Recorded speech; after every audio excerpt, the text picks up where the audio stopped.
But out of the fire and steel of a revolution, a different story took flight on this continent.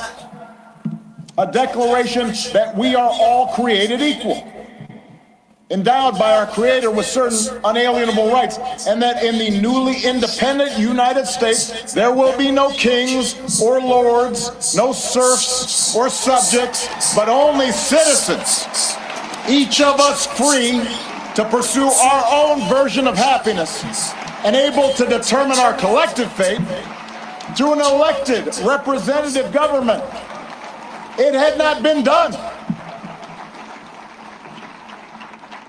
And because it hadn't been done before, the success of this experiment was never a given. In forming our union, the founders fell terribly short of the Declaration's promise, leaving slavery intact, allowing states to restrict the franchise to white men who own property. But in drafting a Constitution and a Bill of Rights, they did have the foresight, the genius, to provide us with a framework that allows each generation to make our union more perfect. And over more than 2 centuries, through petitions and protests, marches and strikes, moral appeals from the pulpit, and conversations at the family dinner table, men and women from all walks of life, of every color, every faith, every region, took up the cause of democracy and made it their own, until we, the people, came to include not just some of us, but all of us.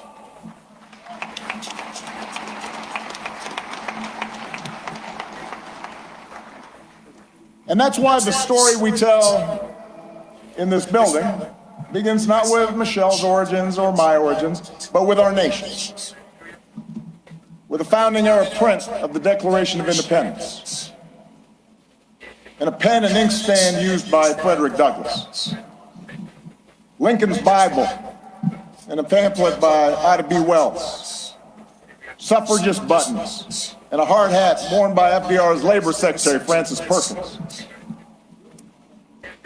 And it's why the exhibits here focus not just on policies, but on the shared values that make democracy possible. A belief in the intrinsic dignity and worth of all people, and that no one is above the law or beneath its protection. A belief in checks and balances in our government, and an accountability that comes with an independent judiciary and a robust free press. A belief that our military and law enforcement owe allegiance not to any president or political party, but to the people and our Constitution. A belief in the peaceful transfer of power after the people have spoken in fair and free elections, recognizing that in a large, complicated society like ours, no group or faction gets its way 100% of the time. And a belief that qualities of character, honesty, integrity, kindness, compassion, a sense of duty and honor, those things matter in our public dealings, just as they do in our private lives. These are not,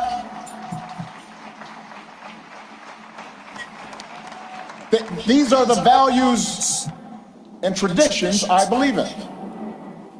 And they are not Republican or Democratic values. They're American values we can all share, regardless of party. It is our greatest inheritance, the story of America at its best, because it reflects a basic faith in the decency of our fellow citizens, and the possibility that, despite all of our differences, we can see each other and understand one another and make common cause together. It is worth remembering just how radical the whole idea of self-government really was back in 1776. To that point, human history was a tale of conquest and castes and rigid hierarchies. A world where the strong dominated the weak, where power and wealth and status flowed through lineage, and the many were ruled by the few.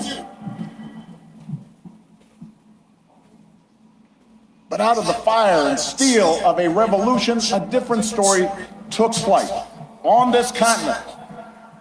A declaration that we are all created equal, endowed by our Creator with certain unalienable rights, and that in the newly independent United States, there will be no kings or lords, no serfs or subjects, but only citizens, each of us free to pursue our own version of happiness and able to determine our collective fate through an elected representative government.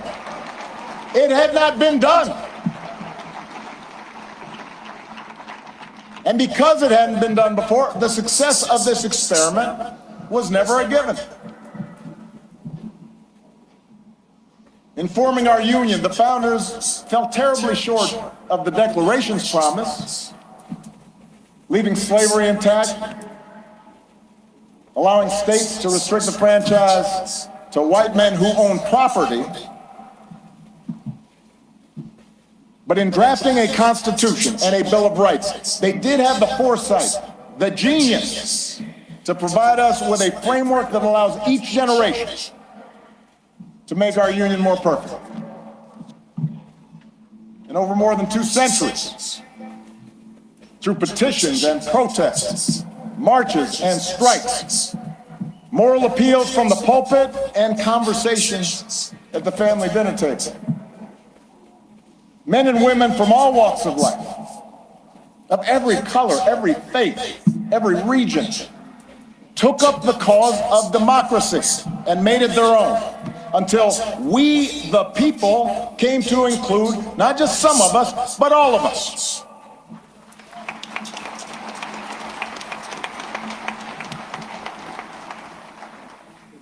And that's why the story we tell in this building begins not with Michelle's origins or my origins, but with our nation, with a founding era print of the Declaration of Independence, and a pen and ink stand used by Frederick Douglass, Lincoln's Bible, and a pamphlet by Ida B. Wells, suffragist buttons, and a hard hat worn by FDR's Labor Secretary, Francis Perkins. And it's why the exhibits here focus not just on policies, but on the shared values that make democracy possible. A belief in the intrinsic dignity and worth of all people, and that no one is above the law or beneath its protection. A belief in checks and balances in our government, and an accountability that comes with an independent judiciary and a robust free press. A belief that our military and law enforcement owe allegiance not to any president or political party, but to the people and our Constitution. A belief in the peaceful transfer of power after the people have spoken in fair and free elections, recognizing that in a large, complicated society like ours, no group or faction gets its way 100% of the time.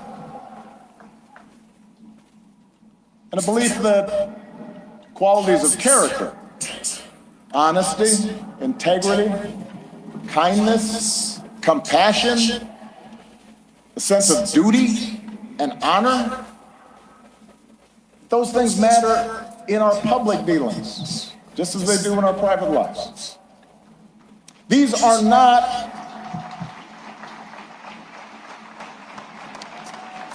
these are the values and traditions I believe in. And they are not Republican or Democratic values. They're American values we can all share, regardless of party. It is our greatest inheritance, the story of America at its best, because it reflects a basic faith in the decency of our fellow citizens. and the possibility that despite all of our differences, we can see each other and understand one another and make common cause together. It is worth remembering just how radical the whole idea of self-government really was back in 1776. To that point, human history was a tale of conquest and castes and rigid hierarchies. A world where the strong dominated the weak, where power and wealth and status flowed through lineage, and the many were ruled by the few. But out of the fire and steel of a revolution, a different story took place. On this continent, a declaration that we are all created equal, endowed by our... Okay, ready to start? Good morning, good afternoon, good evening, wherever you might be in your own geographical region of the world. Welcome to the Movement Radio. We have another episode for you, tagged The Enemies Within, and Abdullahi Salisu will be giving us a rundown on that. And we are live on YouTube, on Facebook, on X, Instagram, and on Twitter. If you want to join for the discussion, you can join us on the Movement Radio X page, and that's the only place we are having discussion and people to join in. But today we'll be talking about the enemies within, and we're about to start the program now. That brief introduction from Barack Obama's presidential launch regarding the values of democracy was played. And then within the Nigerian context, Nigerian problems are just basically divided, according to the opinion of this, the Movement Radio, into three basic things. We have the ruiners of the country, which are your political elites. We have our collective silence as a people, which is number one. We have the enemies within, which is number two, and the last group are the big man, which are the ruiners and the political elites of Nigeria. These are the three main problems. Every other issue that emanate from that country, tribalism, religion, corruption, it's just an offshoot of these three key facts. Because if these three facts were doing what they're supposed to do or doing the right thing, we wouldn't have the Nigerian problem as we have it.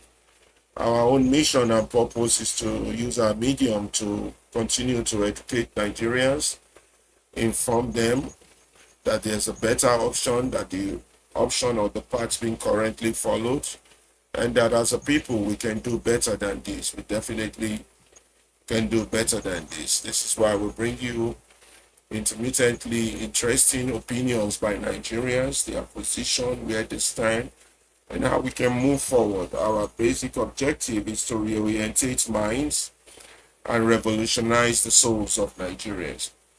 We are focused on those who are falling asleep. We are focused on those who have lost interest. And we are focused on those who mean well for the country. We are not focused on those whose mind has already been polluted and cannot be redeemed. We are focused on the future generation, those who can hear us, and from there we can produce new leaders, the likes of Martin Luther King, Mandela, or those who have revolutionary mind or important position to take the country forward. One thing is clear: we know we cannot continue like this, and we are playing our own role and playing our own parts in making sure that the country change for the better. My name is Alaba Ferreira, and I'm reporting from Chicago. I have some other colleagues here on the screen. They're going to introduce themselves and tell you their location, and then we're going to get the ball rolling. Thank you for joining us wherever you may be. And we hope you have a good show. If you like what you see, click the subscribe button. Join us for discussion. Let's help find a solution to the Nigerian problem. Thank you. Next, Salisu. Yeah, good evening, everyone. Good evening. We are here. I am Salis Abdullahi from Abuja, Nigeria. The time here is 18 minutes past 9, and we are here again with the Movement Radio. We are here to discuss the enemies within. And as you know us, as all that we do is we educate, we inform, and enlighten. We don't entertain, but we incite you to know your rights, to know your duties, and we are looking for a solution to our current situation. We are not here to just talk and then talk and talk. We are here to prefer solutions. And the solutions are no any other solutions but the one you and me can collaboratively handle and do together. So let's have a smooth ride on the show today. I remain Salisu Abdullahi from Abuja, Nigeria. Thank you. Thank you so very much indeed, Mr. Abdullahi Salisu. I am yours truly, Amuson Ibukunlua, one of the correspondents of the Movement Radio. I am indeed located in somewhere in Ogun State, Nigeria. I also very much commute Lagos. I've got so much, presence in Lagos, and many of our activities are also very much carried out in Lagos. And we look forward to having a very great conversation today as a result of, dissecting our collective realities and how we have been victims in this contraption. And well, we want to also hope that many Nigerians would join us to talk about this, and we will indeed dig deep into the concept of the enemies within. And of course, the concept of the enemies within is very, very much important to our collective, struggle as a people. So thank you so very much. I look forward to having a very robust discussion with everybody. Thank you so much. Back to you, host. Ibukun, just before we go on, I think you have the wrong movement radio setup. You have the one with the THE, this, the old one. I don't know if you can switch it back to the other one so you can share it with our audience before I tried to do. Okay. That one is already on video, so it's problematic for us to do Should it. we take it off? Take it off video so that it will be easy for you to set up and have the other one. Okay. Right? Let's do that. Yes, let's do that. Okay, take it off video. Okay, it's been removed and then be easy for you. Okay.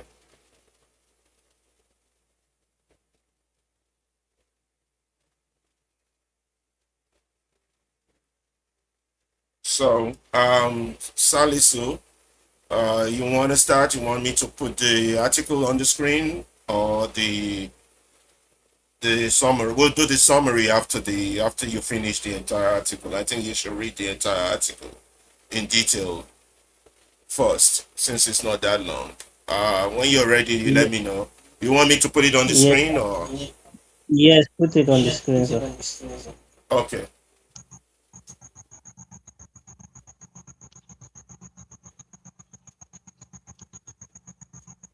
Okay.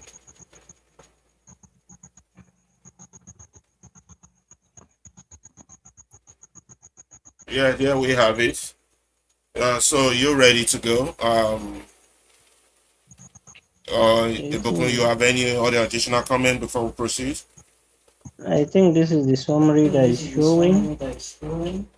No, the entire thing. That's the one. All thing showing now. Okay. Can you see it? No, I'm just seeing the summary. Okay, now it's here. Huh? Yes, it's here now. I can see it. Okay, that's good. We're ready when you are. Yes, I'm ready. Go ahead. Okay. It's went up.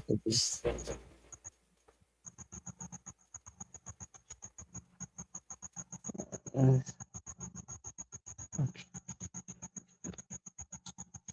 Okay. Now let me read it. Let me read through it. Okay. The enemies within. Why the silence, patience, and complicity of the common people have become the system's greatest ally.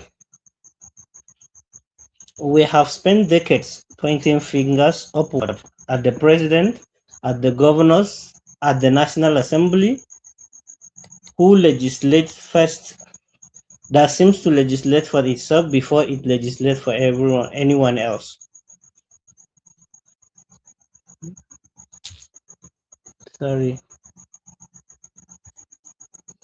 That anger is not misplaced, but it has become too convenient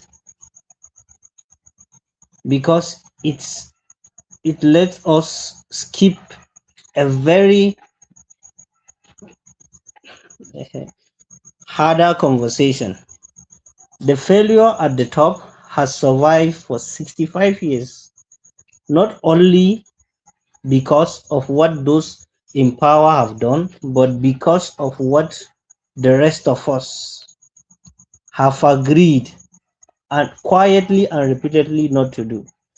This is an article that that about the quieter failure, not the enemies we can name in Abuja or in the states. Sorry.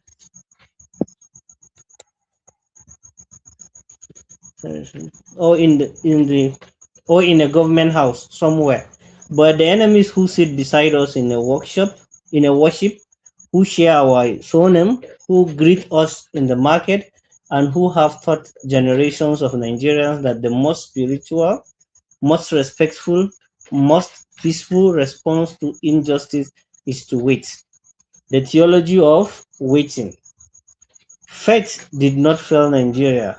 What has failed Nigeria is the counterfeit version of faith, one that quietly edits out the half of every scripture Mr. Salisu, that sorry. demands action. Mr. Sorry, Salisu, can you hear me? Sorry, yes. Mr. Laba, please check a code was sent to you. Please kindly check it and revert to me on my private line. Mr. Laba, can you hear me? Yes, I got you. I'm going to send it to you now. Yeah. Okay, Continue, the code, Salisu. yeah. Okay. Okay, the theology of waiting again. Faith did not fail Nigeria. What has failed Nigeria is the counterfeit version of faith, one that quite edits out half of every scripture that demands action and keeps only half that counsel patience. Every tradition practiced in the country teaches that believers has an obligation to stand for justice, to feed the hungry, to protect the defenseless, to speak the truth even when it is costly. Somewhere along the way, in too many mosques, churches, and shrines, that obligation was replaced with a softer, safer message. Pray about it, leave it to God. Your reward is not of this world. The message has itself, it has its place.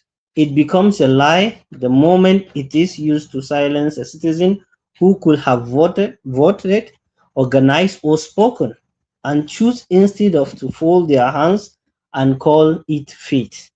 We must be honest about what this has produced. A country where citizens will fast for 3 days over personal need, but will not spend 3 days demanding accountability for a government contract. where a congregation will raise millions in an afternoon for building project, but will not raise its voice for the children starving 4 streets away. That is not pity. That is the enemy within, wearing the clothing of pity, and we must be brave enough to say no. The gatekeepers of patience. Look closely at who actually tells the common Nigerian to wait, and you will rarely find a president or a governor doing it directly. You will find a traditional ruler who receives a token from the local government and counsel his community to give the government time.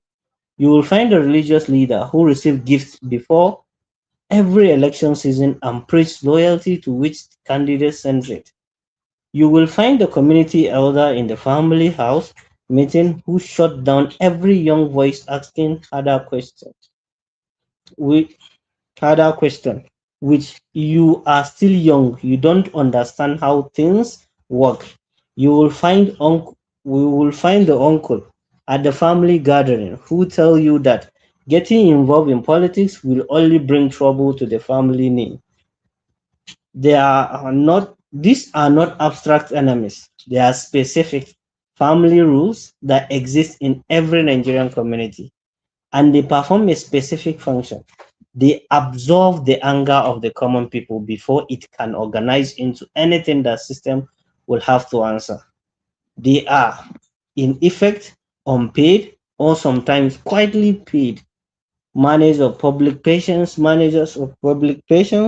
on behalf of a system that depend on the patients to survive. The marketplace of silence.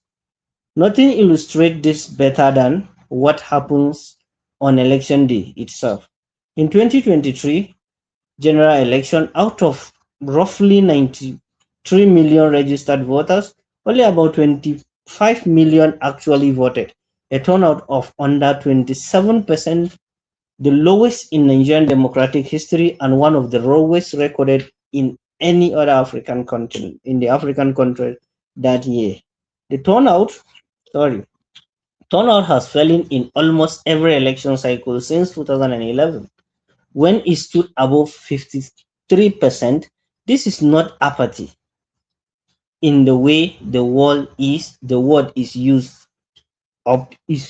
usually used. This is a population that has learned cycle after cycle that showing up rarely changes the outcome, and the pattern and the portion of that same population that has learned instead to treat its vote as a commodity, collecting a token sum on election morning in exchange for a ballot that will decide the next 4 years of its own children's schooling, health, and safety. But of this response, the ones who stay home and the ones who sell their vote for the price of a meal are symptoms of the same disease. A people who have been convinced gradually and thoroughly that their voice has no real value, so they either withhold it or sell it cheaply. That conviction did not arrive by accident.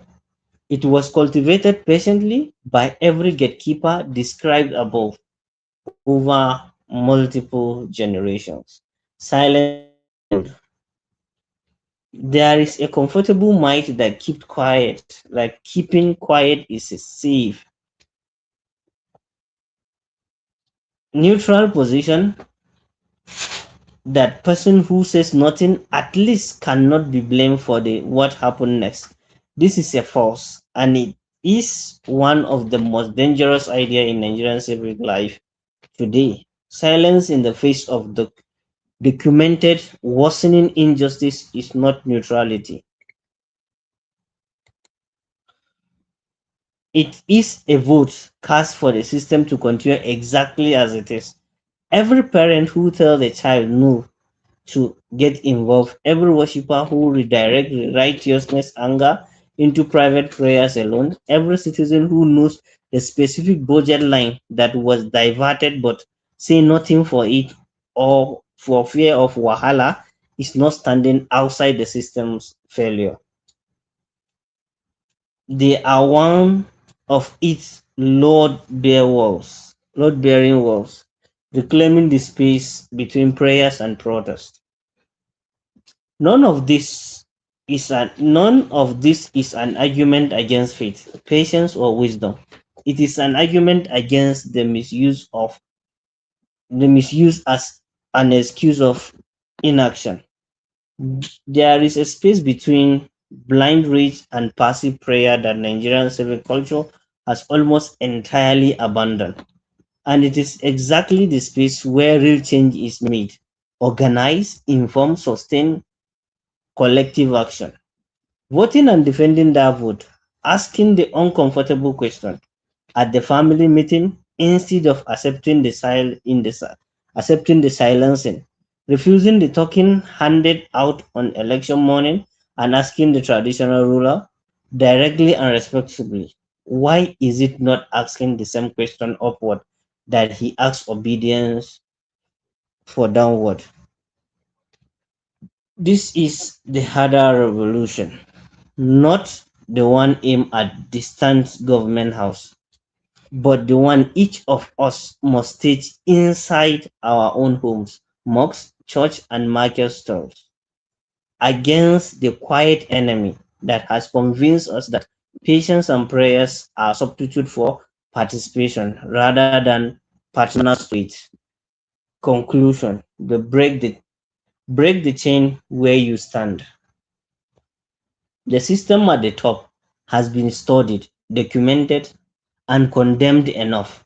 It is time to turn the same honest light on ourselves. The enemies within are not as dramatic as the corrupt minister or a failed policy, but they are in many ways more powerful because they operate inside the very people who have numbers, the vote, and the moral standing to force change and convince those people every single cycle to stand down. Break that chain in your own home, your own place of worship, your family meeting, and you have done something no election has yet managed to do. Nigeria will not be rescued from outside. It will be rescued the day enough of us refuse in our own small cycle to be the next voice telling someone else to wait. Thank you. An article written by Abdullah Salisu Ali. Thank you so much. That's it. Yeah, thank you very much, Abdullah Salisu. That's a very powerful conclusion. We have to break the chain where you stand. The system at the top has been studied, documented, and condemned enough. It is time to turn the same honest light on ourselves. The enemy within are not as dramatic as the corrupt minister or a failed policy, but they are in many ways more powerful because they operate inside the very people who have the numbers, the votes, and the moral And the moral standing to standing. force a change. And convince those people, every single circle, to stand down. Break that chain in your own home, your own place of worship, your own family Your meeting, family. and you have done something no election has yet managed to do.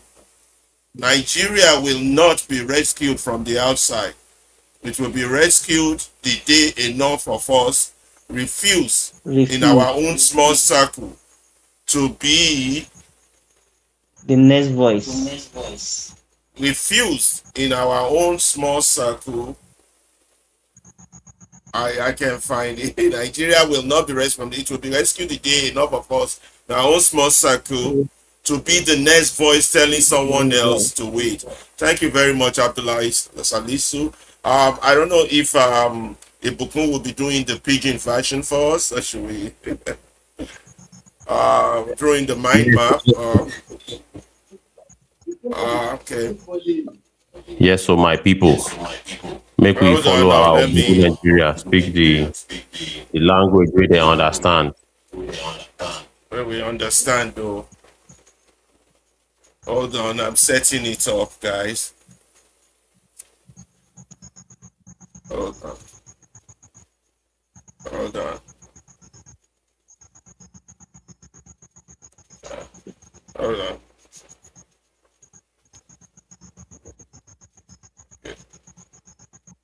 So just a little bit more. I want to centralize it.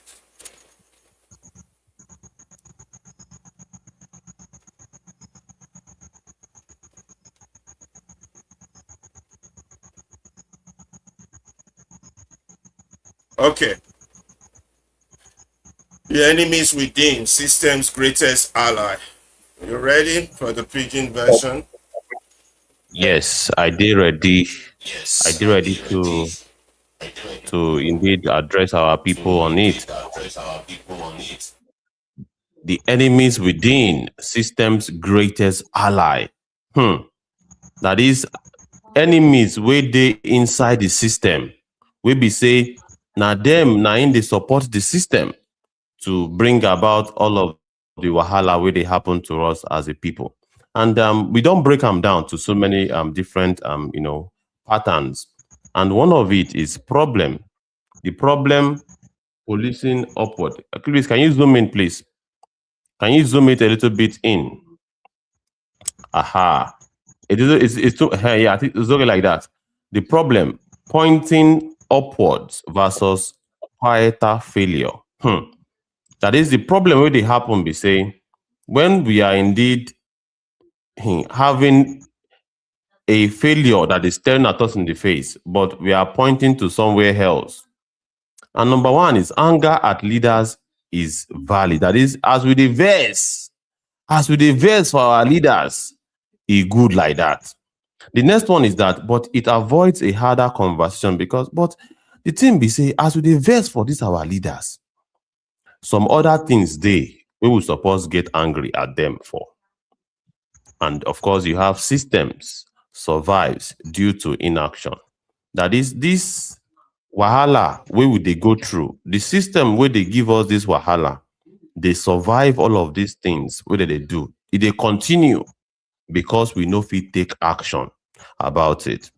We know if we talk, say we no go agree. We just move on with the system as they do why you for us. We just they move on with it, which is not supposed to be. And you have the theology of waiting. That is that one a big grammar. As we they wait, so waiting that in mean as we they wait. So let's move to the side a little bit.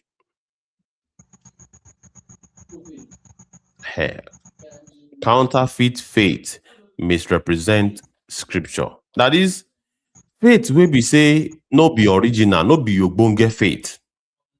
They misrepresent the scripture. That is, as you believe in your Bible, so and Bible talks say faith without work not nothing. That is, if you're having faith, if you don't put action to the faith where they do, now nothing, it don't make any sense. All right. And the next line is edits out action, keeps only patient. That is, of course, I have said it before. Action we know day. All right, make useless the whole idea of we being patient. This whole endurance, with the endure waiting they happen. All of this wahala way would they go through. Our patience that is not transferring to action is nothing. It no day useful for us. It no day useful for us. And of course, replaces obligation with softer message. That is something we will suppose do. We can't be used small message like it is well. Now, nothing we go feed do. Pray about it, leave it to God, which is very very common among us. That thing they very, very common among us to surrender and to leave everything to God. And it becomes a lie when used to silence action. Yes, leaving everything to God. When we are not taking action, now something will be say they affect us where, produces inaction on social needs. That is, we have needs. Our social needs like food, shelter, clothing, good job, good road, employment, all of these things. If we don't go get them, if we they keep quiet. If we they keep quiet and we think say that one are the thing we were supposed to do to get to leave this situation, then we are joking. We have to take action. Now only action go feed remove us from this situation where we find ourselves so for our Obodo Africa. especially for Nigeria. Let's move up the slide a little bit.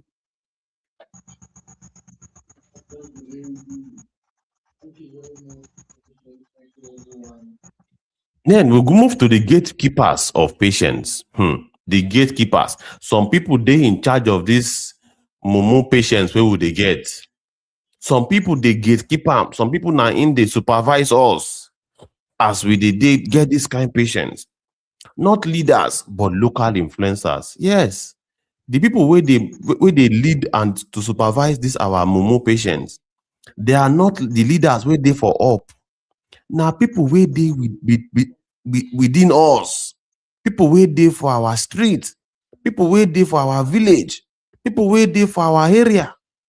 Now them they supervise this silence, these patients. Where would they get? Our traditional rulers, our religious leaders, our community elders, our family members absorb public anger before it organizes. Yes.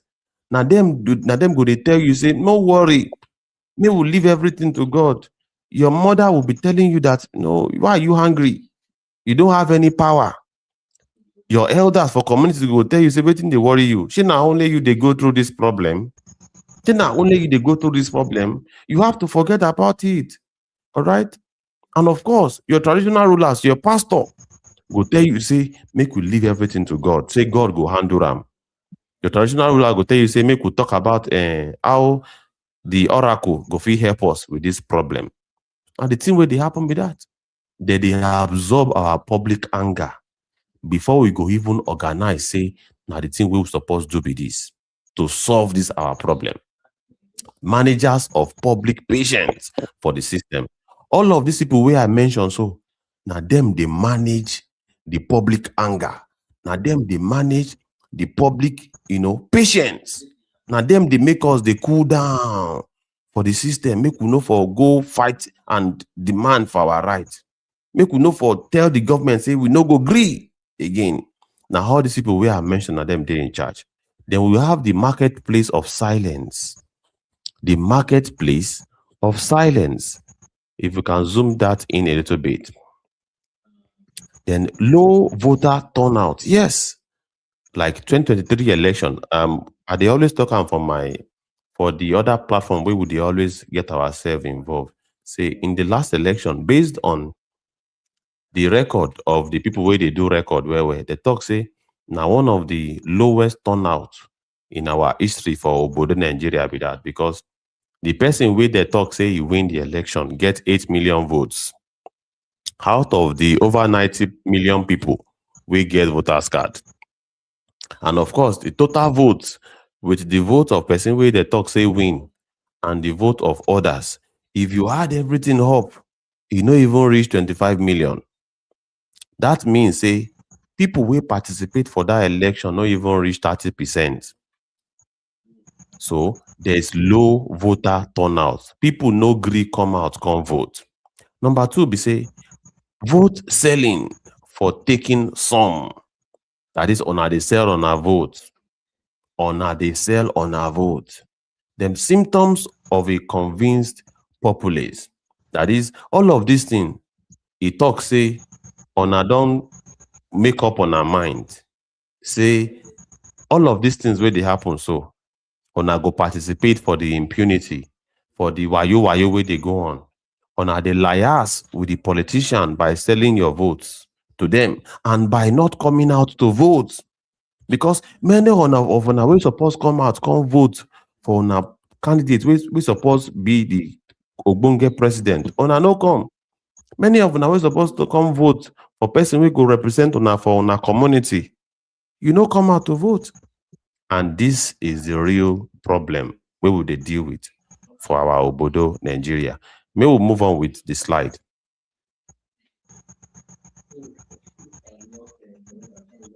Voice have no value. All right, voice. Our voice no go get value if we no take action about it. Our voice no go get value. Our voice could just be like empty barrel where they make noise. If we continue to sell our votes to politicians and to refuse not to come out to participate in election, we are giving the politicians enough ground to do wetin they like. They will come go mobilize people wey no really matter to ensure say that they for power perpetually. So it means say all of us suppose contribute to this election. Every election where they happen, both community election, both governor election, both presidential election, our action is very, very important. Make everybody contribute their effort, and then this is cultivated by gatekeepers over generation. All of these things where they happen, they happen from generation to generation. It don't they happen now in this thing don't they happen, and they go talk, now to do something about it. Now in be the cocoa. Keeping quiet is not a safe position. Yes, many people from Obodo Nigeria think say if they no talk, now be say they safe. At least if they no talk, nobody go arrest them. But no be like that. That silence where you did silence, no be neutrality be that. You are serving the interest of the people where be say they spoil the Nigeria for us. Because as you are keeping quiet, it go allow them that they do wetin they like as they like. Silence in injustice is a vote of status quo. That is, as they keep quiet, so you are telling them to continue to they do their bad things with them they do. They give them license. With your silence, they give them license to do whatever it is that they like. And that in itself is a political statement. So keeping quiet is not a safe position. As you keep quiet, so you are not really doing anything that is productive to help waiting they happen for the country. And you have load-bearing walls of the system's failure. Yes, load-bearing walls of the system's failure. That is, they create wall, all right, such that there's no way for us to break out of the cage where the system don't cage us. The system don't cage us. All of the problem where they complain, now the wall, now the cage with that. But your silence no go help break that wall. It will rather keep that wall intact. The wall will remain there if you choose not to speak up and talk, say, I no want this thing where they happen to me, so I want change. Then you have reclaiming space between prayer and protest. Reclaiming space. That is, if we want to recover everything we don't lose, we have to choose between, say, make we dey pray, or make we do, we no go gree. And how do we do that? Not against faith, but its misuse. Not be say we dey talk, say make you not be Muslim or make we not be Christian, but make we dey do things too much, not still good for us. Too much of everything they talk say it is bad. Too much of everything. All right. So make we no misuse this prayer. Prayer good. Make we pray.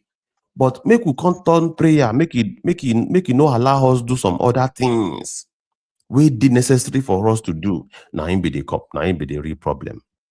And you have space for organized, informed action. So apart from say we pray, space day for say make we come together, make we gum body together, make we carry out action, we go solve our problem together. And you have voting and defending votes. That is, after we don't vote finish, we go tanda gidigba, defend our vote for polling units. Make sure say the person where they conduct the election for our local government or our polling unit, make it write the number of votes, people will vote, and make it do them correctly. Make wayo no day for the figure.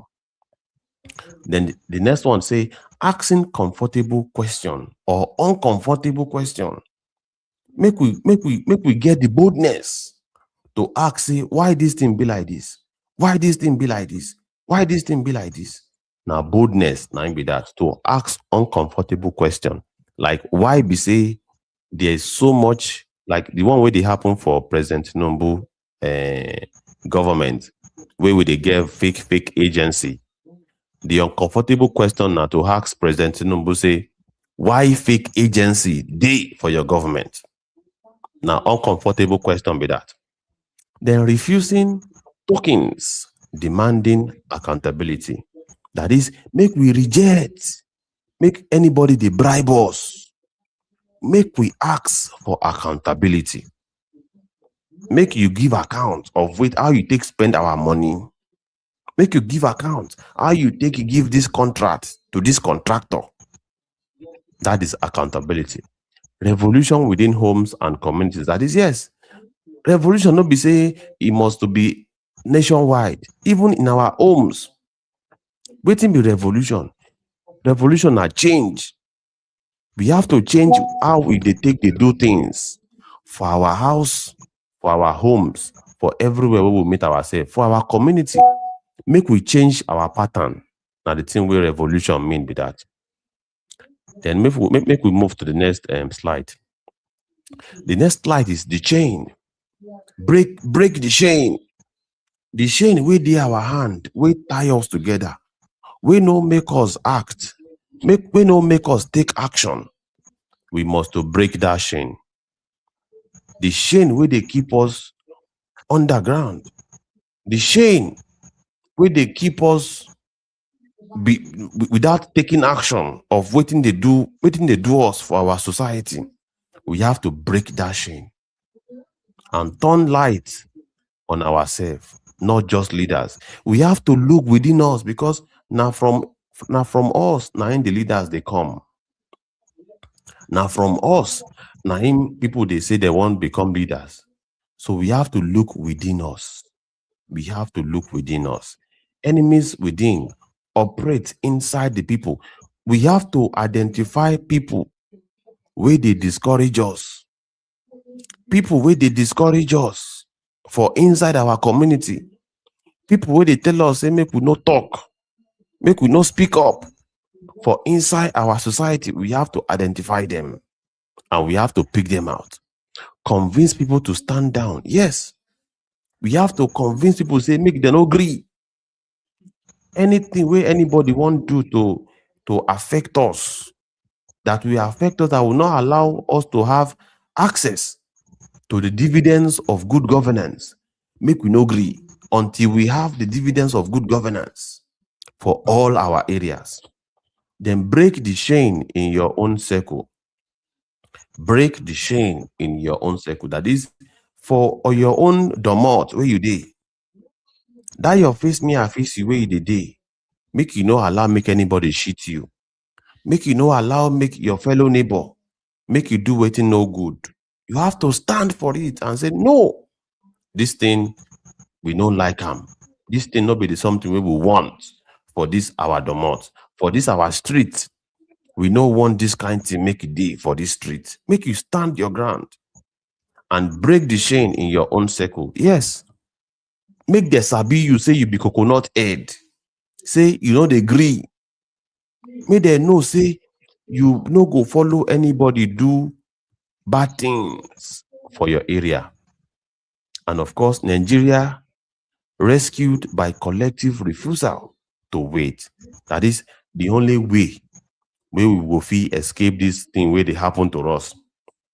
Now, if all of us cooperate together to say we no go agree, and we no go they wait for all of the politicians to they give us empty promises. Now the solution be that. So I believe say we don't break them down for our obodo people. We they take understand waiting with the talk. Yeah, that is true.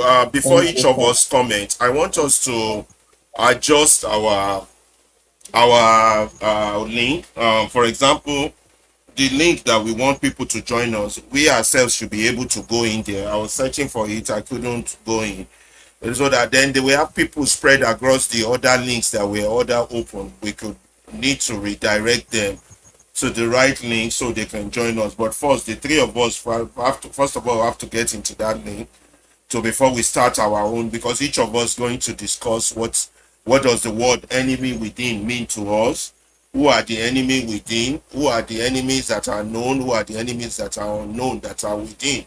Because there's a lot of people who are aiding the system and they want to change the system, but they don't even know that they are aiding the system. And we complain. It's always easy when we have somebody to blame. The leaders are doing this, Tinubu is doing that, Damo or Akpabio is doing this. You know, when we forget our own roles in what they are doing, how we encourage them. So, Ibukun, that's the technical part is up to you. How do we get, like, I'm trying to get into the space now. Or I won't be able to get into the space, or how do we do it to get people into the space? And I saw 2 or 3 people in the other spaces already waiting. How do you redirect them to? So in total, I think I see about 14 people. So that's up to you to guide us verbally so that we can get going Well, before we start the discussion. this space, I don't know why the space kept. Yes, I can hear What's you. the question? The Yeah, space, the space kept it's crashing. I have tried to Oh, it's restart it crashing. again and again. I have set it up again. it was I have crashing. restarted it again. It's up again now, and I will Okay. send the link. Now I'll let me send the see link if to I the can go in. Yeah, the send it. movement radio. I'll send the link to the movement And then radio where can we again. share the link for people who wants to join? For movement radio, I will share it on the movement radio now. The community on WhatsApp. Okay. Because that's the most important thing. If we are talking and people cannot join us, it makes no sense. We have to find a way for them to be able to join us. Okay.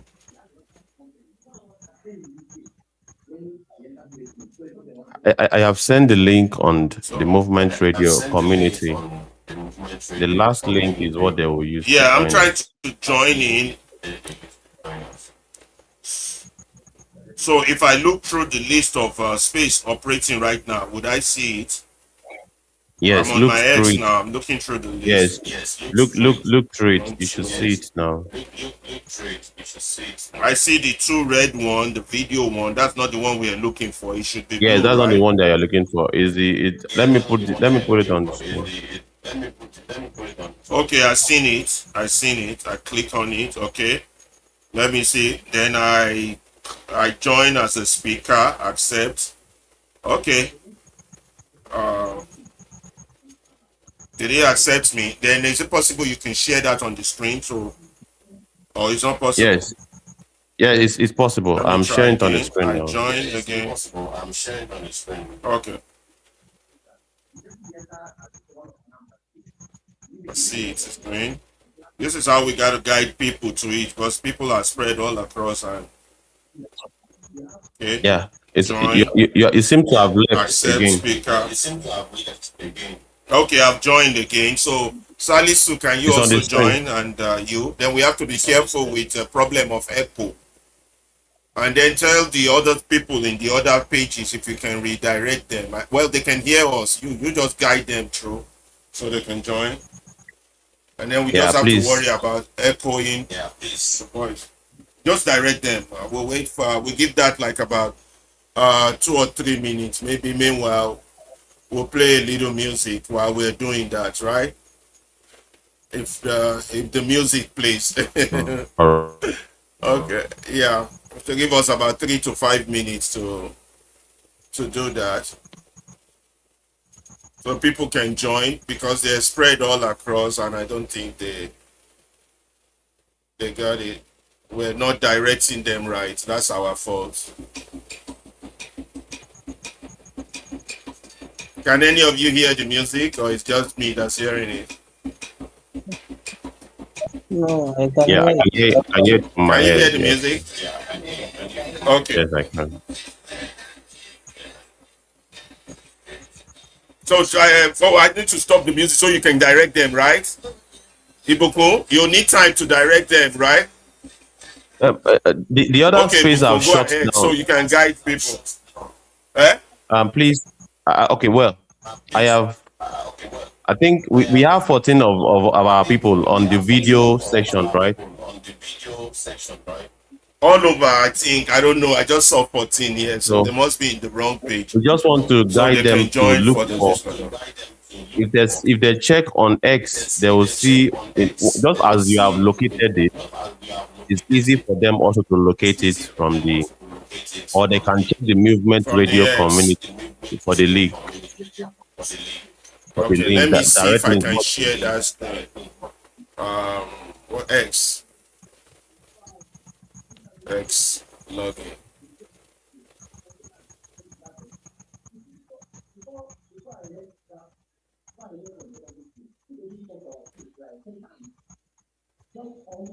Keep directing them. Yes, please let's join the space, the audio space, the one that is not in red color. That the one that you should join is not in red color, so that you can The pick up the blue one. mic and have a conversation with us. Yes, the blue one is the right one to join. But some people they just love the video. But with the video, you cannot communicate with us. That is where the but with the blue one, you can communicate with us in the studio here by picking up the mic.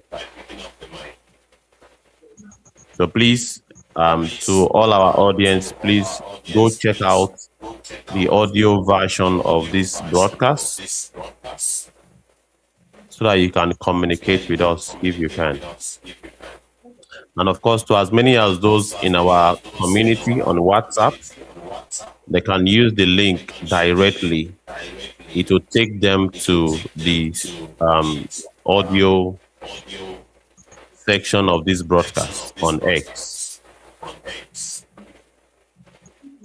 So it's accessible, just like easy as Mr. Alaba was able to get in. So it's very, very accessible. Very, very, very, very. It's just a matter of following the step by step. I can share it. Is it the one I'm sharing now? Is it showing? Hold on.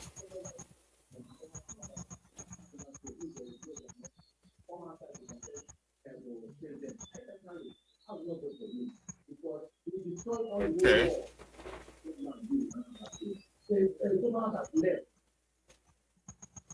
You still have to be careful with echoes. I guess that echo is an internet situation. It's not necessarily our technical issue. Oh, okay. Okay. Share this tab.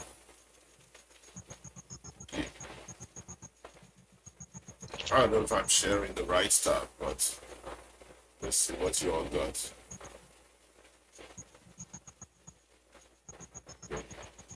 So did Salisu join? Who else join before we start talking?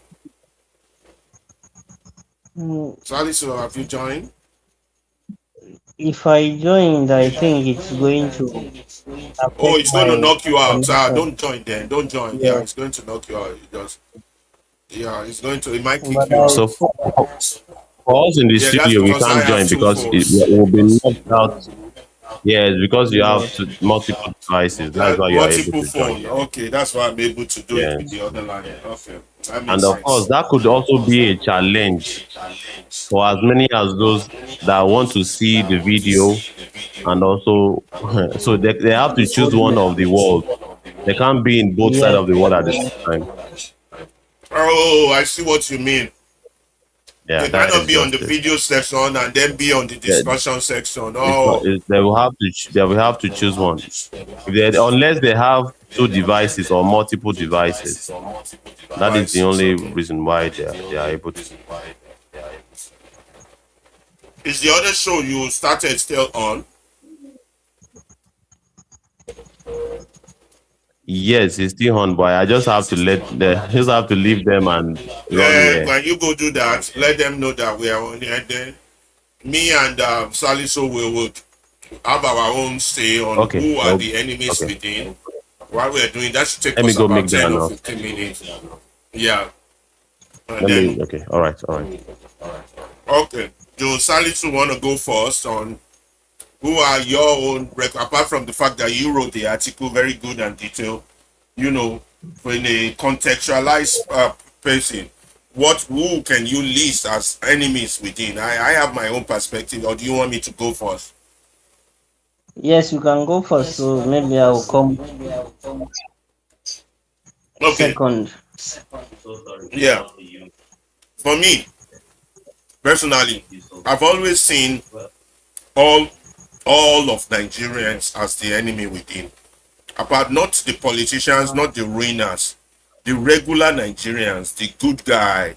The guy is always criticizing, the guy is always marching, the guy is always protesting. They are enemies within, but for me, most of them don't even know that they are enemies within. For example, and I'm going to name institutions and organizations and then tell you why I think if you belong to this group or organization, you are an enemy within. Let's start with the political parties. For example, if you're a member of, let's say, APC, and I'm not saying this to be partisan because I'm not partisan, APC, PDP, or LP, you are an enemy within because you know or you don't know that the actions they are practicing is not democracy, it's kakistocracy, is money for votes. That's not democracy. You know that what you are strongly supporting as a political party is not practicing the ethics of democracy. It's not, and yet you still support them like a football team, and you support them fanatically, not just ordinarily. You know, there's a time where in every individual's life you have to identify and say, look, my country's interest is bigger than my party interest, or my My personal personal interest is bigger than my party interest. But when you put your party interest above your country's interest, above your own personal safety, then you are either insane or foolish, and you are an enemy within. And when you don't even realize it, that means that your foolishness level is even at a higher grade than expected. So, for me, okay. those who are registered members of these stated political parties, and I can list them: APC, LP, PDP, SDP, are enemies within, although most of them don't know that they are enemies within. That's one category. Another category are members of the civil society organization. They are enemies within because they see the state their country is. They see the state their country is, the state their country, the pain their country is going through, but yet they still continue as normal. They still portray the situation as well. It is well. Well, that's the Niger factor. You are civil organization. That's another organization I would list as an enemy within. Another one would be the Nigerian Bar Association. You've seen the dilapidated state of the judiciary, of the judicial system, and you have no position, you have no right or no official position as a member of the Bar Association, as judges abuse the constitution, as the executive abuse the constitution. You are the learned persons within the community. You should be the spokesperson for these things, and you say nothing, even when the ethics of your profession have been degraded. To me, you are an enemy within if you belong to the Nigerian Bar Association. If you are a journalist in Nigeria, if you're a journalist in Nigeria and you belong to, and you produce on Arise, on LTV, on the Mirror, the Sun, and you see the state of your country and you don't ask pertinent, important questions towards those that are the ruiners, to me, you are an enemy within. If you're a journalist, so the Nigerian Journalists Association, anybody that belongs to that organization is an enemy within. Maybe yes. To me, another group I will pick on will be the Nigerian Christian Association and the Islamic Association, whatever group that exists. If you Yes, are Canada, yeah, supposed to represent God, and you see the insanity of sins that goes on in that country, the corruption, the crime, the pollution, the everything that is going on, and you are not even representing God on human behavior, on morality, you are an enemy within. But you represent money, you represent loyalty to party, you are an enemy within. So Christian Association of Nigeria is an enemy within. Islamic organization, if there is one, is an enemy within. All these religious leaders, they are enemies within. Another group I would mention as enemies within are the traditional leaders. They are enemies within. They are not part of the ruiners. Remember, there are categories. There's the ruiners, those are the political holders. The enemies within, the traditional rulers, because they are subservient to the rulers. I know they have to survive, stomach infrastructure. They don't say things that are important to withhold their traditional office, the office of their people. They are enemies within. So we have Nigerian journalists, we have Nigerian lawyers and judges, we have so basically I'm listing a group of Nigerians who have had the opportunity to have gone to school, educated ones, the ones you call intellectuals. They are enemies within. So the list goes on, and and I think for the record, it's important as we document the events that are happening in that country, to document this fact and say, when the country needed you the most to be a professional, you were not. You were not.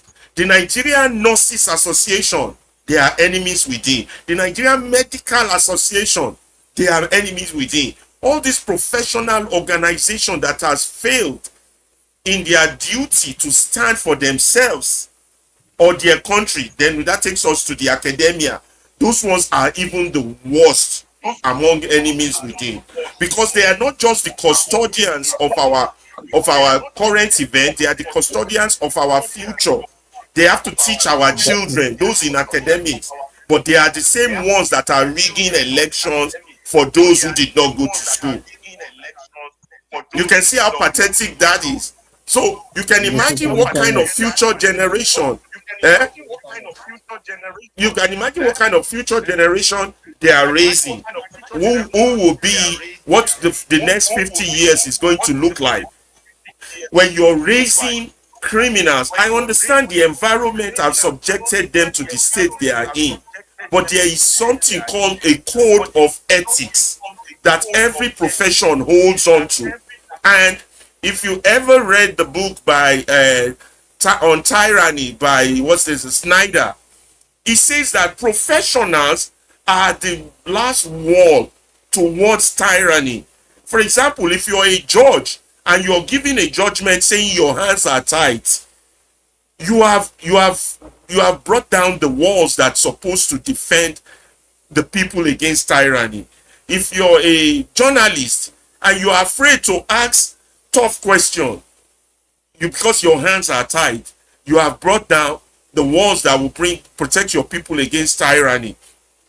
If you're a doctor or a lawyer or any of these professions that we are officially trained in school to be professional, and your hands are tied, nobody will have a carpenter whose hands are tied construct a chair for them, or a surgeon whose hands are tied to do surgery on them, or a judge whose hands are tied to do. So these are the professional implication. And Nigerians are very intellectual people, very educated people who went to school, people who are smart, but yet they are midwifing this state of insanity that no culture in mankind has ever exhibited. Yeah, go across all nations, there are good and bad people, but there is no culture that normalize madness, that normalize insanity, that puts the madman on a stage as we do in Nigeria. And this is why we are where we are. So virtually, if you have to put it in terms of numbers, I would say 98 to 99% of Nigerians are enemies within. They are enemies against themselves, They are enemies against their children. They are enemies against their country. They are enemies against their own future. And it is hard to explain. So the concept of the enemies within goes deeper. So it's easy to always point at politicians will do whatever they will do as bad people because absolute power corrupts absolutely. It is when nature is not checked in terms of action and reaction, when we refuse to react or protest, that's when the insanity becomes normal, and that is what has happened to Nigeria. Insanity has become normal. It did not become normal because the leaders were bad. It became normal because the people allowed it. The good people, the people we call good people, the pastor, the judge, the lawyer, the journalists, the educated ones, they are the custodian of that insanity that has befallen that country today. Because if they reacted, if they spoke, if they marched, if they complained, it wouldn't be this bad. So it's not when everybody wants to take a rope and tie it around Tinubu's neck and blame Tinubu. And I keep telling people, Tinubu is not your problem. Tinubu is not the problem. Tinubu is a symptom of the problem. Someone like Tinubu came out because the system allows it. And the system allows it because you allow the system to be the system. And someone worse than Tinubu is still coming if we don't put a check to this madness. So you can want to point finger at Tinubu all you want, at Akpabio all you want, at Wike all you want. They are just living witnesses of the situation we allowed. They are not your problem. We are our own problem. You understand? So these are the key facts regarding the enemies within, where journalists are the ones that are protecting the insanity of they can ask tough question. A fake ministry in your government. It first started with constitutional violation, where it says nobody who does not win Abuja can be declared. Not one single journalist asked a question, but now they want to blame Tinubu. How can you blame Tinubu? You never said anything. It's not Tinubu's fault. Tinubu didn't do nothing any human being wouldn't do in his position. None of you journalists ask question, why is the swearing in taking place? Or you that call yourself lawyers, none of you ask question, why are we swearing in somebody before the case ended? How can this be law? You see, when you don't ask the normal questions, you get the results you get. And those are the enemies within. And a lot of people are working for the system, and they are the first to come and criticize the system. They are the first. APC did this, APC did that. What about you? You. You keep running for election every year when you know they are rigging election. Shouldn't you fix election rigging before you run again? This is how we are all part of that collective silence. But collective silence is not our biggest problem. It's the enemies within. The mimios that are defending the insanity. The ones you see on X. Talking rubbish. Defending Gbajabiamila. Defending Adeniyi. Defending all these people that are doing terrible, terrible things. Defending Malami. Defending El Rufai. So we have a concept of my thief is better than yours. So if that's our concept, if the concept is not a thief is bad, no matter who is thief it is, that's what will save the country. But as long as we still think my own thief is better than yours, there's nowhere we're going. That means we are part of the problem. And that's the mentality. So that's my own concept of who the enemies within is. I would say in terms of numbers, that country has close to 98 to 99% enemies within. And that is deep. For a country that wants a change, that wants a revolution. You are an enemy within. When somebody is telling the truth, you come and attack them. Somebody is saying you that they're attacking me. Play victim. No, let me stop there so that you guys can talk and what's your own concept. You can, identify them. And I think these things needs to be documented for history. So that when that terrible thing that we all feared eventually happened, we all would know what was your contribution to it. What did you do? What did you not do? Salisu, who is going next? Is it you or who else is going next? That's my own. I think Salisu, you want? Salisu should go first. Yes. Okay. Okay, no problem. Thank you. Okay, thank you so much, Mr. Alaba. I really appreciate because you actually identify the key and you take it very in depth. And for me, I will categorize it into 4 classes. The enemies within that I personally perceive that are the real enemies within. And the first is the media. Because as media that is regarded as the fourth realm of the state, of the estate, so after the executive, the legislatures, the judiciary, the fourth realm is the media, which is the most powerful among all the realm of the state.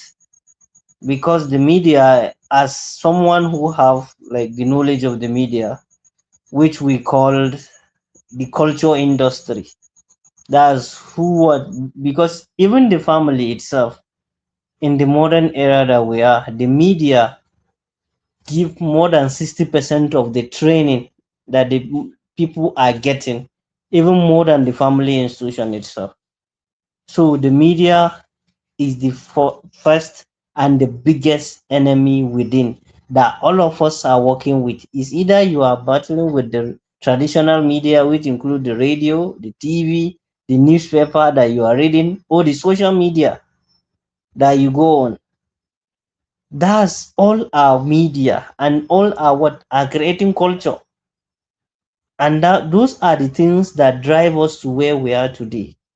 Because those are the ones that if whatever we are saying today, they are the ones who shape our thinking. Most of the people is the media that shape their thinking. Once you said something, the people will say, where do you hear it? I hear it from social media. They believe it and they act on it. So the media is the first enemy within that I identify and is very strong. And is the one that is influencing even the other ones I'm going to. And the second is the religious institution.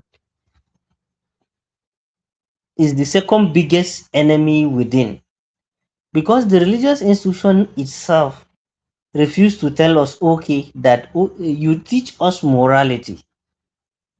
And you didn't teach us, okay, when things are going wrong, within the moral prism that we say we have, what should we do? Are you supposed to stand as you lead us in prayer, lead us in action? Because you can't just stand at the pulpit, tell us, okay, these are the right things to do. And when people are not doing those right things, and then you will tell us, okay, we should pray over it. So if an armed robber is in your house, he's trying to break into your own house, he's breaking the door, and you are praying, oh God, help me. You are not finding your house is on fire, and you are praying for God to send rain. Maybe in February in Nigeria, you are praying that God should send rain to quench the fire. It's something that cynically psychologically we should ask ourselves. But the religious institution have indoctrinated us in the sense that, okay, everything should be what prayed upon. So we need to, things need to happen miraculously.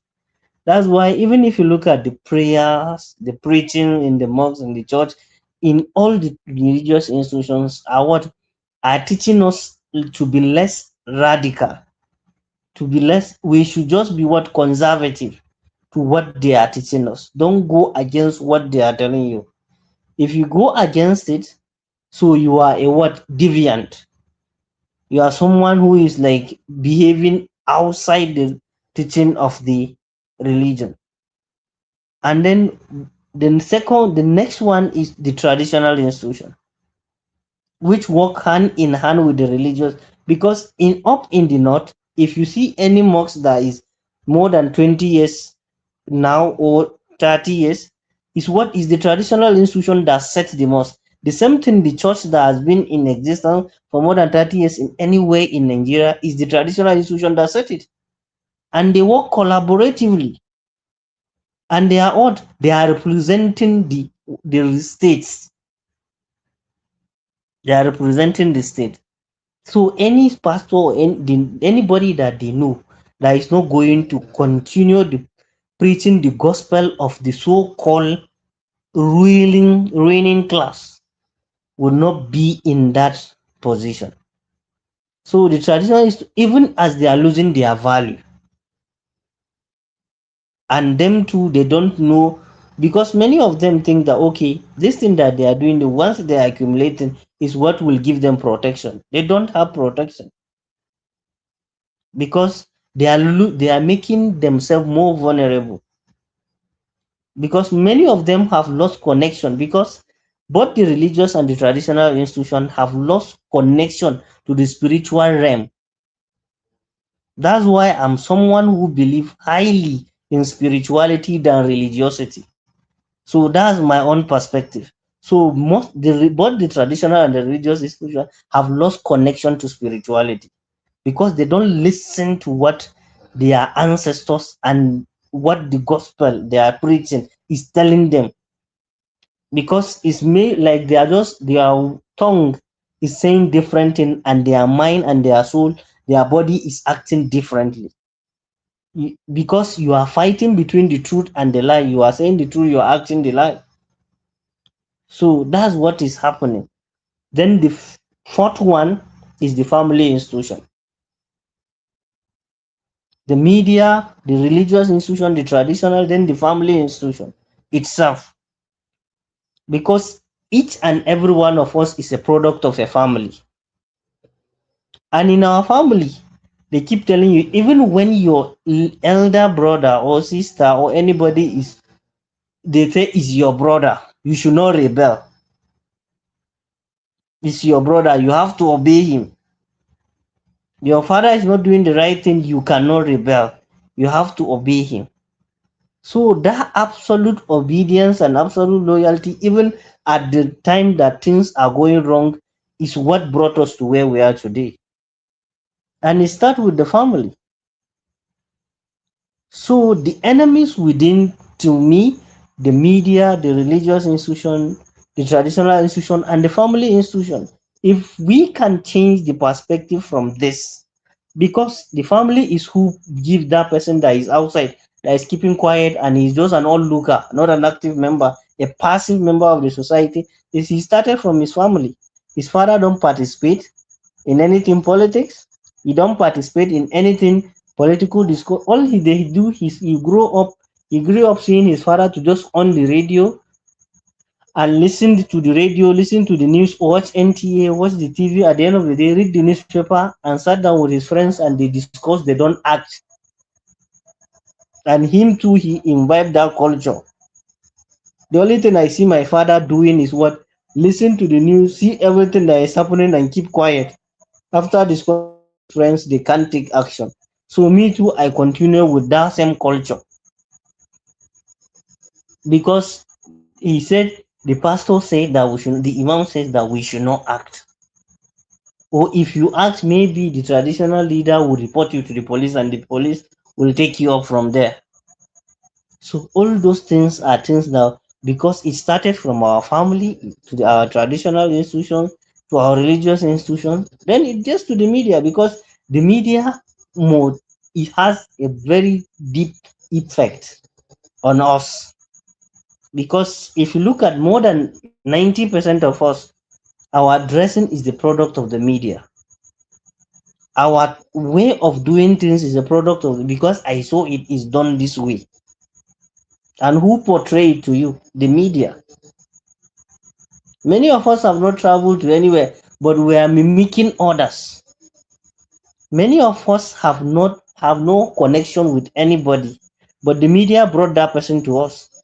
In person, Nigerians, more than 80% of Nigerians did not see the president by his face. They they didn't see him face to face, but the media promotes that person and make them vote the person. The person they don't know. The media paint the person the way they want, and the what? The media also persuade the religious institutions, because that's what the media keep repeating every day.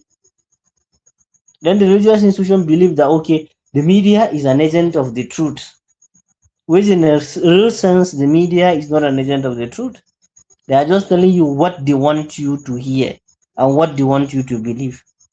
So it's a culture of indoctrination that has been happening with the enemies within. Most of Nigerians, they are telling you, okay, me, I think, because, and you further broadly categorize them into two, the what, the conscious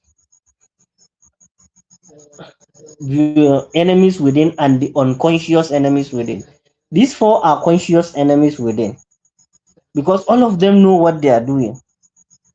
But the unconscious ones are the ones that, oh, okay, I had it and I promote it, I accept it, and I preach that people should do it the same way these people are saying. So you are unconsciously, okay, saying that, okay, this is not right, but since that's the norms in the society, okay, let's do it, even if it is not right.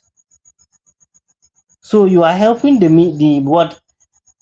So you are helping the system, because you know in yourself with those, that's the what, the silence. That's why in the article I said, what, silence is not neutrality. You know it is not right and you cannot rebel, so you are just keeping quiet. So you are helping the system. That's unconsciously, you are what, you are helping the system to maintain itself. Because when you have a problem at home, you didn't solve the problem, you are just sitting down, you are not adding fuel to it, but you are not quenching it. So it means you are allowing it, okay, spread to where you can go.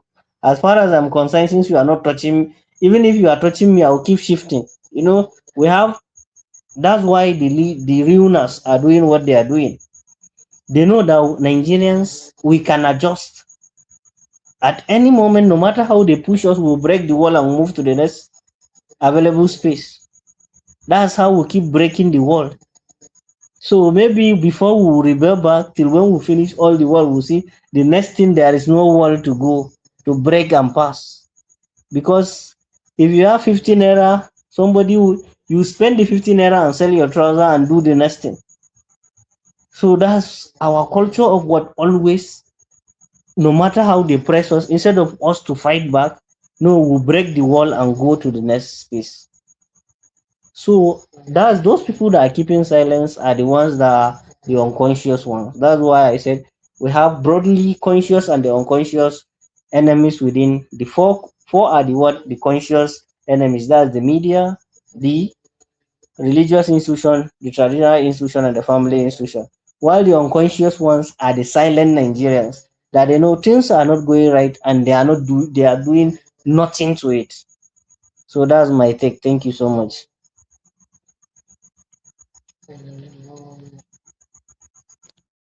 Yeah, thank you very much, Salisu. So we have about 16 people watching. I don't know if anybody want to join the conversation.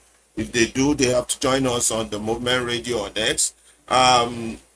Ibukun, your take on the enemies within, and then further announcement regarding those who might want to join, don't know where to join. That's always the problem we're always having with these multiple stages that we show ourselves. People don't know exactly how to come in for the conversation. You can highlight them on that and then give us your take on the enemies within. If we don't have any more additional discussants, we could then round up and give a final take on this. But it's been a very good discussion. What is it? Is it being recorded? That's what I wanted to know, so we could replay it. Ibukun, do we have this recorded or it's not? Yes, it's recorded. It's recorded. Oh, okay, yeah, that's good. That's good then. That's good. That's good. So give your take. First of all, announce to the people how, if they want to have a say and tell us who they think are the enemies within. They can join us, and if nobody joins, we might give our final take and then round up to prepare for our next program. All right. Thank you so much. I would like to announce first that if you have double audio system in your studio, it will be, maybe you should try to off one of the audio system. It seems as though we are having feedback from this outside of things, but well, the ultimate announcement would be make our audience, may they try explore the audio version of this broadcast. Because of course, the reason why we get many channels be say so that people go fit choose the one way they okay for them. And to so many people, people like to view things. They like to they see waiting that they hear. So I understand it. So it is problematic for them to join the audio when they have the option of the visuals and the audio visuals. And that is why audio visuals is now the thing. They want to see, they want to hear. And of course, we are more concerned about their participation. But the culture of participation for Nigeria, it get as it take be. And Engineer Sani can bear me witness to that. The culture of participation, no dey this country, make I no lie.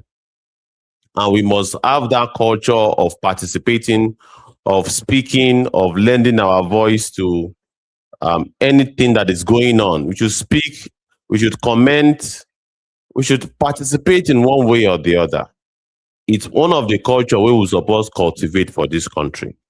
And of course, to re-emphasize the announcement, please, in our subsequent broadcast, I beg, make we also take advantage of the audio facility. Make we also take advantage of the audio session of our broadcast. And to my submission about the enemies within, I can summarize it. You know, and the summary will be the enemies within are the professionals. The professionals in this country are the enemies within. Because we have these professionals as our uncles, as our wives, as our husbands, as our friends. That is why I have great respect for professionals like Mr. Abdullahi Sani, because he's by profession an engineer, but he doesn't keep quiet. It's in the Salisu, face. not Sani. You keep calling him Sani. It's Salisu. Oh, so sorry about that. It's Salisu Ahmed. Okay, so sorry go about ahead. that. Engineer Abdullahi Salisu.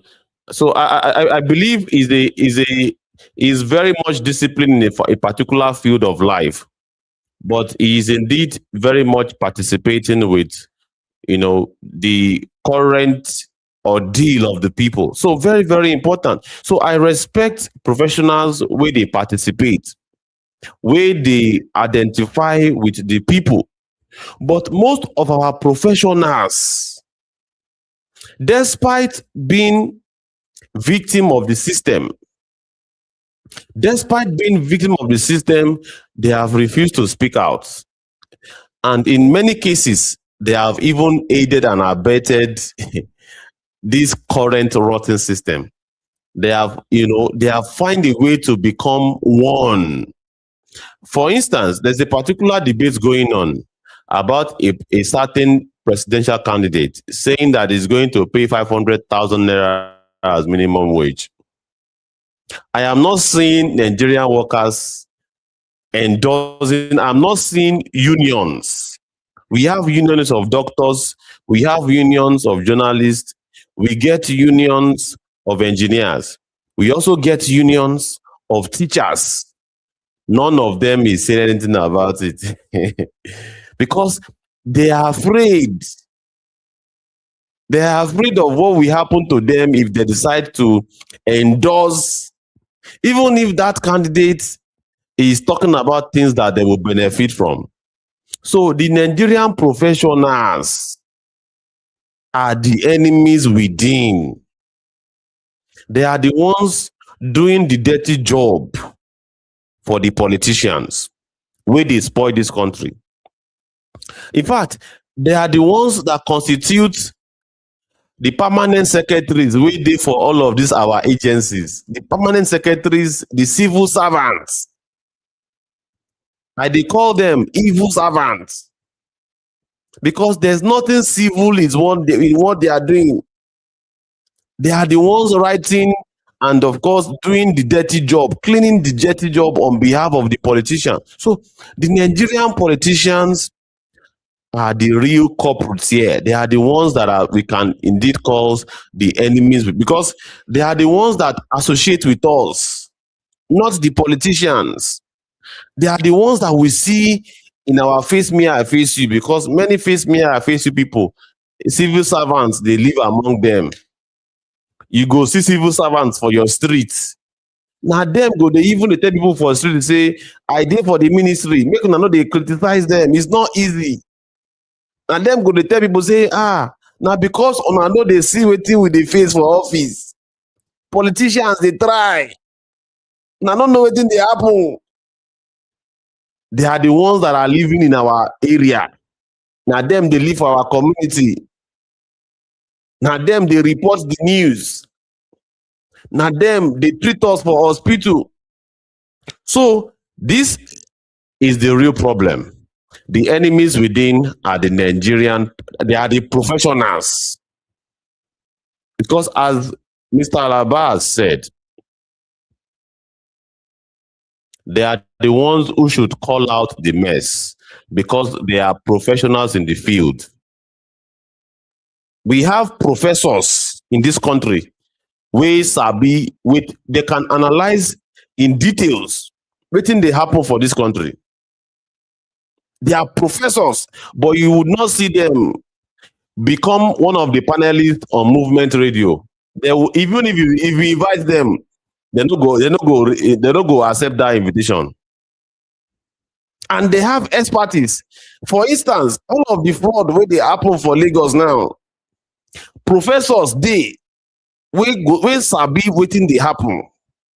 They know all of the things where government don't do. We make all of this flood they happen everywhere.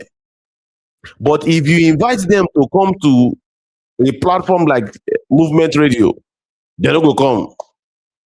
They don't go analyze the issue, put camera for their face, talk about and blame the government. They don't go do them. And they are professors.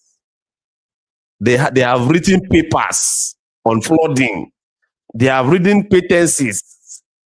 When they make terminologies, when they analyze issue for you, you go know say there's a waiting they go on. So these are now them go now be the enemies within. Now, in fact, now them they help politicians rig election because if you observe, now them politicians, now them electoral officers, and then I will not be so, Mr. Abdai.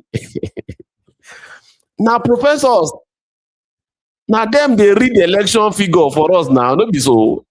Yes, they are the returning officers, no? Now them be the returning officers. They are the ones. Now them they read all of the Wayo figure. We politicians they take enter office.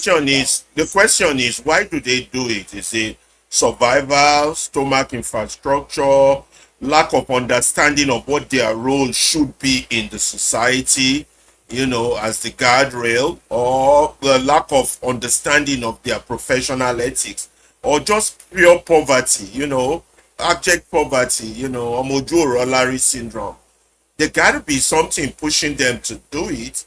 With the ones in the West, sometimes most of them don't do it, but some do it, but they get caught and the system discipline them. Here, these professionals are the ones that are supposed to be the ones to discipline those that get caught, and they don't. As long as the question is, what's making them do it? And does anybody have an idea why? They call one question German question for Nigeria. I don't know if you are. They go write all of the options. They will write all of the above. This one are all of the above of waiting you talk so, Mr. Alaba. All of the above. So I beg, Mr. Salisu, please proceed. Yes, I think all of the above also, because survival is there, because most of them, what they are getting is cannot even sustain them. Because thinking of a senior professor in a university, federal university, getting less than highest is 450,000 naira a month, expecting him to fund his research, do all his things, take care of his family, and you know how things are happening in Nigeria. When one person get a job, he have like 2 to 3 people, extended family that is taking care of. So in respect to taking care of those people, you do all shady things that is not only to feed himself, to survive himself, but to also fulfill his own family right and community right. And you know, we have also inculcate and adopt this culture of okay, once this person is here, we're expecting more from him. So we push that person to do the wrong thing instead of encouraging him to do the right thing. Let him do the right thing so that the system can work for all of us. But no, they will tell you, okay, just get job for your friend, okay, help your brother, help this, even if that person is not doing the right thing. So ethnicity, religion, family, and all those things have really dealt with us in a serious and put us in a serious mess. So most of them, they know what they are doing is wrong, because if you speak to many of them, they will tell you that okay, this thing we know, but how can we change it? Because so many of them have already, and to sometimes the politicians hold some of them to their jugular, because when you are getting job, maybe you do, or in the process you do 1 or 2 things that is wrong, so they will tell you either do it our own way or you too will expose you. And some of them, they make sure they place them in all those places because they don't allow you just as someone that they know you are radical, that you can go against them, to be in a very sensitive position. They won't allow you. So the system itself is, that's why all those ones that you see up there, there are people that no matter how, if you look at the likes of Atayiru Jega, Professor Atayiru Jega, the former INEC chairman, when you know him before he became the INEC chairman, you think that okay, once he is there, he's going to liberate the electoral system and make sure that Nigeria gets it right. But at the end of the day, till when he left office, then he continued writing his long, lengthy articles on how the system keeps failing. So these are people that you know when he is there, they hold him as a jugular. He can't do anything. So many of it at the time that some things you can't even explain. Some things you can't explain. These are jam questions that, just like Ibokura have said, they are jam questions that we ordinary citizens cannot answer. Maybe them, when we invite maybe one of them, which they will refuse to, because they know we will ask them question. We have no sanction from NBC. Nobody is here to question us. It's an independent radio, a platform that the government has no say on it.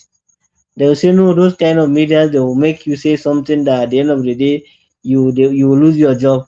That's what, because all what you are getting at the end of the day as a person, even a senior ranking civil servant in Nigeria, is just for you to survive. So they are looking for survival. Their means of livelihood will be cut off. So that's why they are very scared to come to this kind of platform and discuss real issues. When you meet some of them at their personal office, what you discuss with them is different from what they are doing. They will say the system, the ethics of the profession has constrained them to be, they are constrained with the system, so that they will just keep working for the system. So unless we educate a lot and inform a lot of Nigerians, so that we stand up against the system and then work, make sure the system work for all of us. Thank you.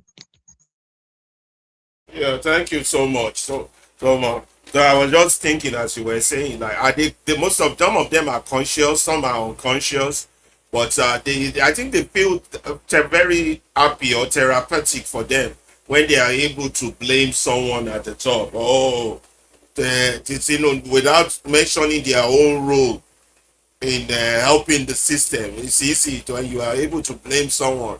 Ah, this one is responsible for the problem. That one is responsible. Anyway, we got to keep educating. Um, Ibukun, are you done? Should we give our last comments? Is any other person joining us? Should we change the format of where we have people join us for discussion, or we're good like this until we get it clearer? Well, I believe variety is the spice of life. Okay. And the fact that we are giving them the options to choose whichever ways that suits their circumstance. Yeah, we're giving them option to listen, but we're not giving them. Yeah. We don't have an option for discussion. That's the part. Should we check No, on that? We'll do that after when we get off here. We'll discuss that when we get off here. the fact that we have But, created we all of just the leave it. platform I didn't hear means you. that I said the fact that we have created a means for them to join a platform for them to contribute, and they have chosen the video Okay. side of things compared to the audio. They would have to be the ones to choose at the end of the day. And of course, we have made it very clear that our own side of participation in this whole discussion is for them to join the space. So, but people would most likely love to choose audio visuals than only audio, because when they see who are the ones speaking, but they are not aware that if they choose to stick with the video, there's no way we can interact with them in real time. So it's good. Well, maybe we would have to shut down the video, but there's no way we can shut the video down just to restrict the channel of communication. But we just have to We keep just keep announcing doing to what we're them. doing. We'll just and then keep Yes. announcing. I think we'll keep announcing. We have to keep announcing to them that there's a window of communication that they have to explore, which is the space. But of course, they can also communicate to us via commenting. They can comment their thoughts, and we will see it in the studio. That's true. That's Even true. I didn't even know when that they are was using the video, even if they are on YouTube or Instagram or Yeah. Facebook, On Facebook, if they or drop their anyone, comments, can- we are going to see it. And That's once we true. see it, if it's in the form of question, we'll respond to it. So they have the gift of variety. I hope they will not abuse it. That is just what I would say. Okay, that's good. So our final comment before we round up, or any other thing we want to cover for today. Maybe we announce our next coming show and prime people Yes. for that, and then to give our final comment, yes. and then we conclude. But it's been how long have we been on here? Oh wow, we've done 2 hours. Time be flying, oh. Okay, go ahead, Bukwan and Salusi. I'm done with my talking. In fact, we don't really try today to really delve into the subject matter of the enemies within. We don't break them into pieces in our lingua franca, as they used to say it. And the enemies within, we don't identify them. And we have to move beyond hope, say they go change. We have to move into the territory of how do we get them to change their wickedness, because it is wickedness against us. All their actions is a wickedness against us. So our strategy will go beyond just wishful thinking, because we have been wishing that they would do better. And why they are doing what they are doing is so many reasons, including stomach infrastructure, lack of responsibility of the weight of what they carry, the knowledge that they carry. And of course, they don't even have a good idea of the power of their unions, because unions not just exist not to make it a force of good for mankind, that within your professional body you are willing to speak truth to the government of the day, say this thing no good, but I know they do them again. Our own profession no follow join those wey go follow you, they do this kind of thing. But they don't have any interest. And now why many people they talk say until we have a revolution, revolution wey be say go dismantle all of this system completely, and we are going to rebuild fresh system, because the Yoruba will say ki omi tuntun ru, ki ẹja tuntun náà ru pẹ̀lú ẹ̀. That is, we have to have new system. That is, if there is new water, there will be new fishes that will enter it. That is what the old proverb is all about. So with this current old wine and old wine skin that we are dealing with, is not going to work, because their mentality is messed up. It will take a revolutionary leadership from the top to bring about that trickling down effects, so that everybody go sit right. All right. So we will not be making prescriptive. We will not recommend candidate for you because we are in political season. But on our no person where they prefer this kind of solution for a manifesto. Anybody of this manifesto,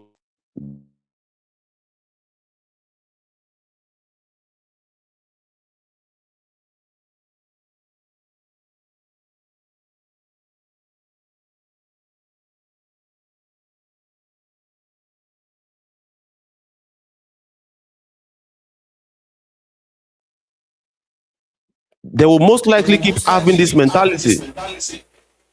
So we don't talk well today, and I will pass the mic to Mr. Abdullahi Salisu for his own closing remark. And we hope that you are going to join us in our show tomorrow. We will go get conversation with person we escape the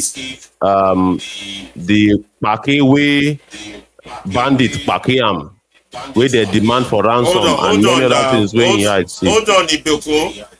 Hold on, Iboko. I just seen a comment here. I think it's from Okay. YouTube viewer. He said, "Well, good job. In my own opinion, if there is a way to block the video and let's be hearing only the audio, I believe that would be okay, sir. Thank you, Mr. Speaker." Somebody suggesting maybe blocking the video and let's only do the audio. And I see Ochuko joining in the listener section. If a person wants to make any comment before we round up regarding who the enemies within are. You want to comment back to Adesanya Adeoye on the video? We'll do that later. But anyway, let's just round up, and if any other person want to say anything, go ahead. Who was talking next? Now, Mr. Abdullahi. Yeah. Okay, thank you so much. It has been a wonderful ride all through the session. It's an insightful and interactive conversation with something that is for all of us. The enemies within are not far from us. The enemies within are the actions and inactions of us, the fellow Nigerians. That's the action we take and the inactions that we also take. They are the things, because in one way or the other, we either encourage or discourage one of us. So those things that we do by encouraging others to keep quiet, and those inactions that we take as not taking action towards the injustice that is happening to all of us, is makes us the enemies within. So we should look within ourselves, just like discipline, that we have discipline, internal discipline and the exhibited discipline that we have. So we should always look within ourselves, that okay, if I am an enemy to the in good of the society, so I should change, so that the system should work for all of us. Our collective silence will not help us, but our collective actions will help us. So it's a very wonderful and good interactive session. I look forward to see all of you and more, invite more and more to join the movement radio and the movement itself. So let's liberate our country. The country belongs to all of us, even not for us, our children. Because keep seeing that our children are kidnapped every day. The system is not working for me, it's not working for you, it's not working for all of us. Things are difficult for almost everybody, is as a result of our actions and inaction. So let's take the positive action today Let's work towards liberating the system, and let's see a brighter and a greater Nigeria for our children. Because for us, it might it's possible because countries change their status in the space of 4 5 years 10 years. A lot of things happens, and even the system that we're currently seeing today is not a system that is impossible to change. It's something that is possible, because that slogan that is said to us that in Nigeria even what is impossible is possible. In the negative, let's make it in the positive. So even things that people think that we cannot change and we can't make it work, let's make it work. Let the system work for all of us, so that that healthcare system that you want to see, that educational system that you want to see, that functional healthcare, functional educational system that you want to see in your own country, in your own state, in your own local government, let's collectively work towards it. It's a collective tax, it's a collective job, it's a collective responsibility. So let's do it together. I remain Abdullah Salisu. Thank you so much. That's my final say. Yeah. So in closing, I'll leave the final comments to Ibukun. In closing, we want to thank our viewers, those who join us from YouTube, those who join us from Facebook, those who join us from Instagram. I can count like about 7 or so from Instagram. Those who join us from TikTok, and then those who are joining us from X. We thank you all for listening. Continue to join the Movement Radio, subscribe, listen. We are here to change narratives and help change the Nigerian situation so we can have a better country and good citizenship. Thank you for joining us. We'll see you on Saturday when we take on the terrorist survival and some other issues. Please join us at that time. Ibukun, any last comments before we end the stream?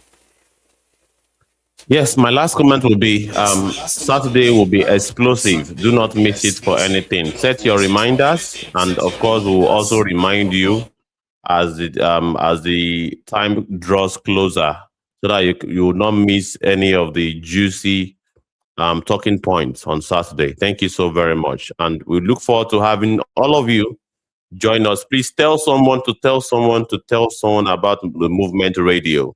And it's a platform that we have to build to a reputable status that can challenge the established sell-out media organizations in Africa and Nigeria. Thank you so very much.